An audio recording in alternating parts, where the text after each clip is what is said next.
저는 오늘 마태복음 7장 13절에서 29절까지 말씀으로 잠시 함께 말씀을 나누려고 합니다. 오늘 성경 본문에 보시면요, 예수님께서 뭐라고 말씀을 하십니까? 우리로 하여금 인생을 살아갈 때 좁은 문으로 들어가라라고 말씀을 하십니다. 그러면서 13절에 보시면요, 멸망으로 인도하는 문은 크고 그 길이 넓어 그리로 들어가는 자가 많고 생명으로 인도하는 문은 좁고 길이 협착하여 찾는 자가 적음이라라고 말씀하고 있습니다.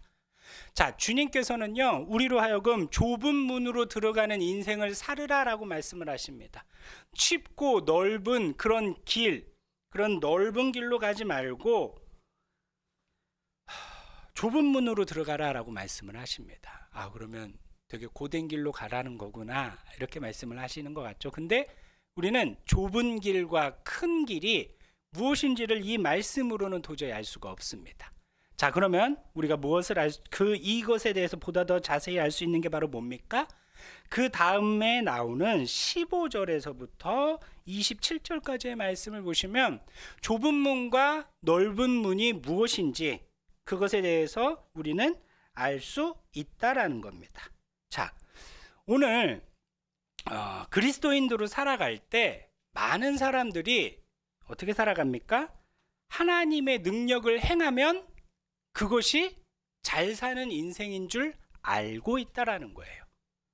그래서 오늘 성경에도 보시면요, 자, 21절에 보시면요, 나더러 주여 주여 하는 자마다 다 천국에 들어갈 것이 아니요 다만 하늘에 계신 내 아버지의 뜻대로 행하는 자라야 들어가리라 라고 말씀하시며, 22절에 보시면요, 그날에 많은 사람이 나더러 이르되 주여 주여 우리가 주의 이름으로 선지자 노릇하며 주의 이름으로 귀신을 쫓아내며 주의 이름으로 많은 권능을 행하지 아니하였나이까 하리니 라고 말씀하고 있습니다. 이처럼 우리 그리스도인들은요, 많은 능력이 있으면 병을 고친다든지 예언을 한다든지 방언을 한다든지 그렇게 하면, 또 많이 금식을 오래 한다든지 기도를 오래 한다든지 혹은 그 사람의 기도가 응답이 잘 된다라는 소문이 난다든지 그러면요, 그 사람이 진정한 그리스도인이라고 생각을 합니다. 저 사람의 믿음이 정말 크구나, 이런 생각을 합니다. 근데 그렇게 많은 일을 행한다 해서 많은 하나님의 능력을 이 땅 가운데 드러내고 많은 사람들인데 행한다 해서 하나님께서는요, 그들을 향해서 뭐라고 말씀하십니까? 23절에 보시면요, 그때 내가 그들에게 밝히 말하되 내가 너희를 도무지 알지 못하니 불법을 행하는 자들아 내게서 떠나가라 하리라. 많은 사람들이 아무리 능력을 행한다고 해서 그 사람이 반드시 하나님이 받으시는 기뻐하는 자가 되지는 않는다라고 오늘 주님께서는 말씀하고 있습니다. 오히려 그들에게 뭐라고 말씀하십니까? 불법을 행하는 자들아 내게서 떠나가라 라고 말씀하신다라는 거예요. 그러면 오늘 주님께서는요, 하나님의 능력을 행한다고 해서 그가 하나님의 사람이 아니다라고 말씀을 하세요. 그러면은 누가 도대체 하나님의 사람이냐라는 겁니다. 오늘 15절과 16절 보시면, 이 15절부터 말씀 보시면요, 주님께서 뭐라고 말씀하십니까? 거짓 선지자들을 삼가라. 양의 옷을 입고 너희에게 나오는 속에는 노략질하는 일이라. 그들의 열매로 그들을 알지니 가시나무에서 포도를 또는 엉겅퀴에서 무화과를 따겠느냐. 17절입니다. 이와 같이 좋은 나무마다 아름다운 열매를 맺고 못된 나무가 나쁜 열매를 맺나니 좋은 나무가 나쁜 열매를 맺을 수 없고 못된 나무가 아름다운 열매를 맺을 수 없느니라 라고 말씀하고 있다라는 거예요. 결국 뭡니까? 자, 주님께서 원하시는 좁은 문이라는 것은 바로 뭡니까? 그 사람의 행하는 행동만이 아니라 그 사람의 무엇입니까? 행동과 과정과 결과, 그로 인한 열매를 보아야 한다라는 것입니다. 오늘 그래서 아무리 겉으로 보기에는 능력을 행하는 것 같지만 그 사람의 그 능력으로 인한 결과가 무엇인지까지도 보아야 한다라는 거예요. 그래서 요것에 대해서 조금 이해를 알기 위해 제가 며칠 전에 한 선교사님에 대한 프로그램을 봤습니다. 근데 그 선교사님은요, 기도원에 이렇게 우리나라 기도원에 이렇게 부흥 강사로 이렇게 다니시면서 굉장히 능력 있는 선교사님이라는 그런 주위 사람들로부터 평가를 받는 분이세요. 그래서 그분이 실제로 어떠냐면요, 국내에서 교회 개척을 14군데나 14개의 교회를 국내에서 개척했고요. 그 다음에 해외에 선교를 나가서 수십 개의 교회를 또 개척을 했다라는 거예요. 그러면서 지금도 선교지와 국내를 왔다 갔다 하면서 목회를 하는 분이라는 거예요. 그래서 자, 그러면 우리가 이렇게 딱 보았을 때 이분이 교회를 도합 30개가 넘는 교회를 이 땅에 세웠다라고 그러면, 자, 이것만 놓고 보면 이분은 어떤 분이에요? 굉장히 존경받는 선교사님이고 목사님이라는 평가가 아낌이 없다라는 거예요. 근데 이분이 소개되는 프로그램이 어디였냐? 그것이 알고 싶다였어요. 자, 이분이 이렇게 많은 교회를 세웠음에도 불구하고 왜 이분이 그것이 알고 싶다라는 프로그램에 나왔을까요? 자, 이분이 교회를 세우는 데는요, 어떤 방식이 있었냐면요, 이 기도원에서 어떤 이렇게 집회를 하실 때 이분이 이렇게 능력이 있다라는 평가가 주위에서 평가가 있으니까 그 집회에 참여했던 한 여성분이 이분에게 찾아가서 개인적인 상담을 부탁합니다. 기도원 집회가 끝나고. 그래서 이분한테 자신의 남편이 식물인간이 돼가지고 1년째 투병하고 있는데, 자, 자신의 남편을 위해서 기도해달라고 부탁을 한 거예요. 자, 그러니까 이 목사님이 좋다. 그러면 일단 믿음을 보여달라라고 그러면서 그 믿음에 보여주는 표시로 2천만 원을 헌금해라라고 말씀을 한 거예요. 그러니까 이분이 기꺼이 한 거예요. 그래서 이분이 가가지고 그 병실에 가서 그분을 위해서, 그 남편분을 위해서 기도하고 예배도 드려준 거예요. 자, 그러고 나서 이분이 이 여성분을 딱 부르시더니, 내가 당신의 남편을 보고서는 알게 된 게 있습니다. 자매님의 운명은 사모님이라는 거예요. 그러면서 여차저차 하면서 이 부부를 이혼시킵니다. 그리고 자신과 결혼을 합니다. 자, 여기서 끝난 게 아니라요, 여기서 이제 이러면서 어떻게 합니까? 이 여성으로 하여금 계속해서 집담보대출을 받게 하는 거예요.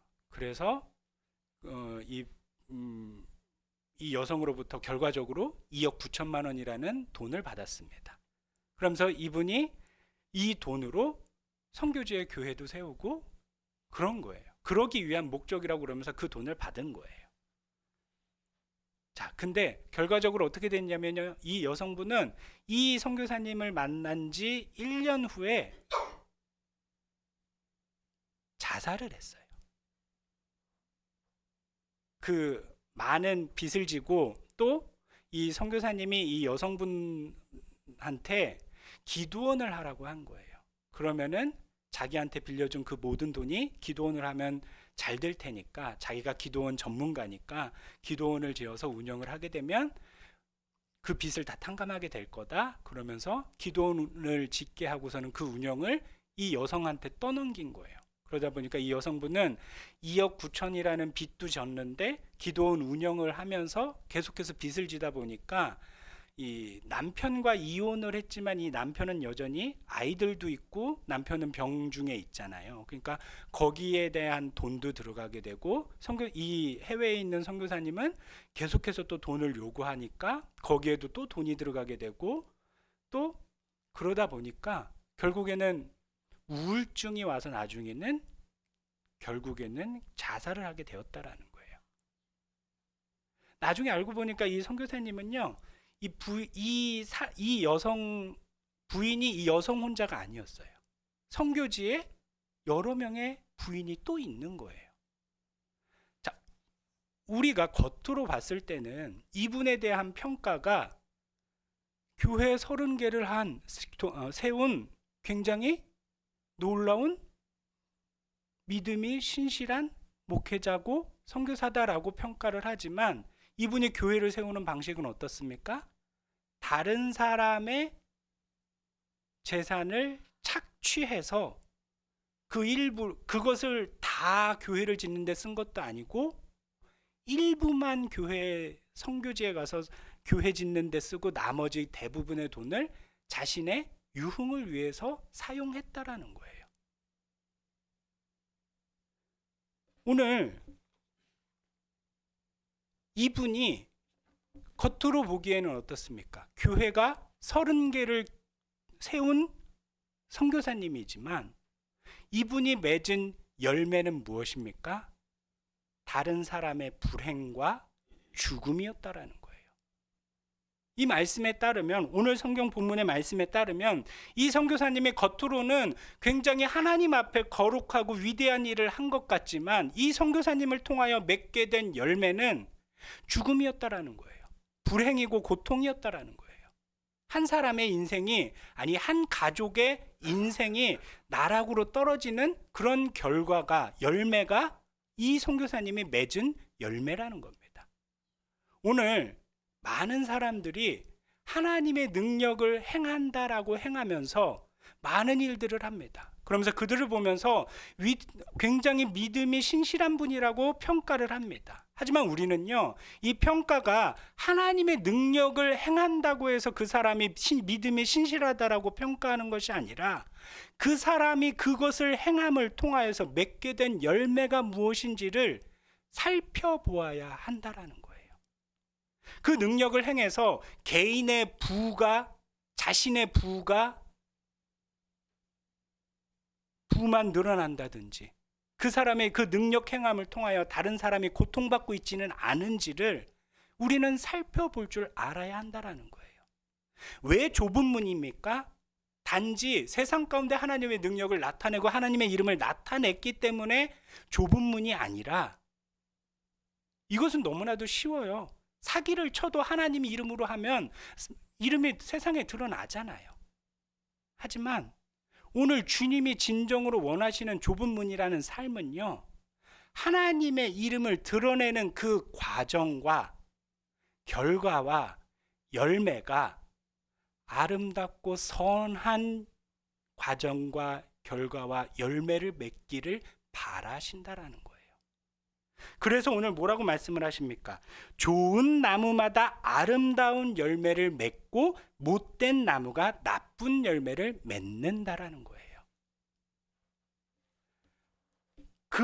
그렇기 때문에 오늘 22절에도 선지자 노릇하고 주님의 이름을 말하고 주님의 능력을 행한다고 해서 그들의 열매가 아름답지 못하다면, 그 결과와 열매가 다른 사람의 불행이라면 그것을 주님께서는요, 그가 아무리 큰 능력을 행한다 할지라도 그를 모르는 자라라고 말씀하신다라는 거예요. 결국 주님께서 우리의 인생을 향하여 원하시는 것, 우리 인생 가운데 드러나기 원하시는 하나님의 뜻은 바로 무엇입니까? 바로 하나님을 내 몸과 같이 사랑하고 내 이웃을 내 몸과 같이 사랑하는 것이라는 겁니다. 하나님을 사랑하고 내 이웃을 내 몸과 같이 사랑하는 것. 이것을 우리의 삶의 방식의 시작도 사랑이고 과정도 사랑이고 그로 인하여 맺게 되는 열매도 사랑이어야 한다라는 거예요. 다른 사람의 고통과 좌절과 그런 열매라면 이것은 사랑이 아니라는 겁니다. 하나님의 뜻대로 행하는 삶이 아니라는 겁니다. 그렇기 때문에 시작부터 결말까지, 그리고 그로 인하여 맺게 되는 영향력과 열매가 하나님의 말씀하시는 사랑이 되어야 하기 때문에 크고 넓은 길이 아니라 어떻습니까? 그만큼 좁은 문일 수밖에 없다라는 것입니다. 오늘 주님께서는요, 이런 삶을 살아가는 자를 진정한 하나님의 자녀다라고 인정해 주신다라는 것입니다. 여러분, 나의 욕심을 위해 살아가고 그리스도인으로서 행하는 것이 아닌 사랑으로, 나를 사랑하고 내 이웃을 사랑하는 그 사랑으로 행하시고 결과를 맺으시고 열매와 영향력을 퍼뜨리시는, 그것이 사랑이 되시는 저와 여러분이 되시길 바랍니다. 오늘 이 말씀을 생각하면서 우리 함께 잠시 기도하기 원합니다. 주님의 이름 한번 부르시고 우리 잠시 함께 기도하도록 하시겠습니다.